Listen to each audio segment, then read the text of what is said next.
Vamos seguindo falando agora de estiagem. Esse tempo seco tem preocupado, causado muitos transtornos, né? A gente tem falado sobre isso, inclusive, aqui no Alterosa Alerta. Todo mundo está sabendo do quanto a situação está complicada. Inclusive, noticiamos no início da semana a situação crítica de emergência no Rio Pará, de onde é feita a captação de água para abastecer parte de Divinópolis. A Copasa afirma que, por enquanto, o abastecimento de água na cidade de Divinópolis não foi afetado, mas a empresa não descarta tomar medidas mais drásticas se a situação não melhorar. Ou seja, alerta e a gente tem que colaborar. No Centro de Controle Operacional da Copasa, o nível dos reservatórios de água é medido em tempo real. A análise do rio, a gente faz o monitoramento do nível diário para poder ver como que está a questão do manancial mesmo, para não afetar a produção de água.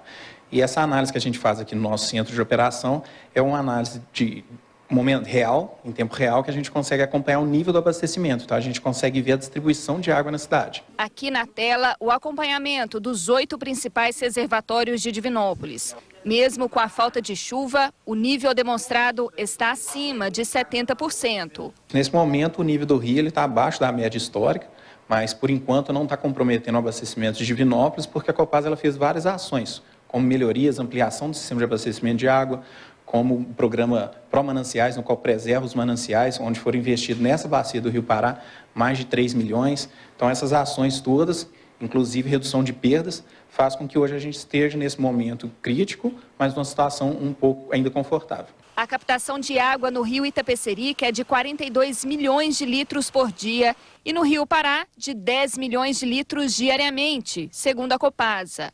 O nível dos rios reduziu muito e o IGAM, Instituto Mineiro das Águas, decretou situação crítica de emergência hídrica no Rio Pará. Diversas restrições foram impostas. A partir de agora, todas aquelas outorgas, todos os usuários que tiverem uma outorga a montante, acima daquela estação pluviométrica, eles vão ter que reduzir o seu consumo de água baseado no que está outorgado. Então, essa redução, o percentual, ele é baseado no tipo de uso. Então, você vai colocar lá o consumo humano, por exemplo, tem uma redução de 20%. E aí, de acordo com os usos restantes, vai ter uma redução um pouco maior. Então, você pode ter redução de 25%, de 30%, de acordo com o uso que está na sua outorga. O gerente regional da Copasa informou que as restrições não interferiram no trabalho já realizado pela empresa. Nesse momento, a forma com que foi colocada a redução da outorga em 20% não impacta, porque a Copasa já trabalha nessa condição. Então, nesse momento, não interfere em nada. Mas o cenário atual, sem chuva há tanto tempo, já acende o alerta de preocupação. Se a estiagem se prolongar, a Copasa não descarta a possibilidade de medidas drásticas. Se necessário, se esticar muito esse período de estiagem, pode ser que entre num ponto disso de ter que racionar. Então, aí, nesse caso, é comunicar a toda a população, a agência reguladora tem que aprovar o plano de racionamento para depois a gente conseguir estar implantando.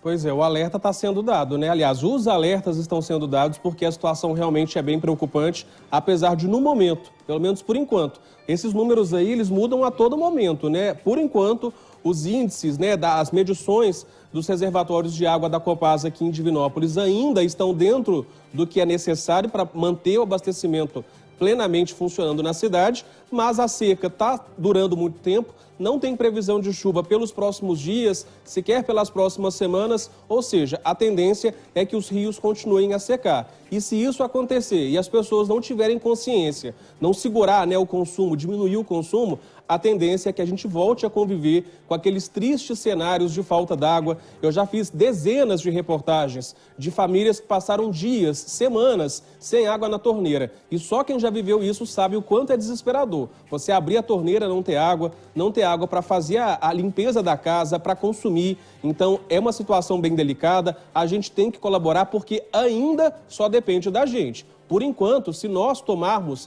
as medidas necessárias para evitar desperdício, a gente consegue resolver. Mas pode chegar a um momento em que nem se a gente quiser, a gente consegue evitar o racionamento. Então você que está aí em casa, tá calor, a gente quer tomar banho várias vezes ao dia, mas dentro do possível evite desperdiçar água, consumo consciente acima de tudo, porque ninguém quer ter que conviver com racionamento. A gente não quer ter que falar aqui no Alterosa Alerta sobre falta d'água em Divinópolis, porque é uma situação bem triste. Só quem já viu, só quem já viveu isso sabe o quanto é complicado você ficar sem água em casa.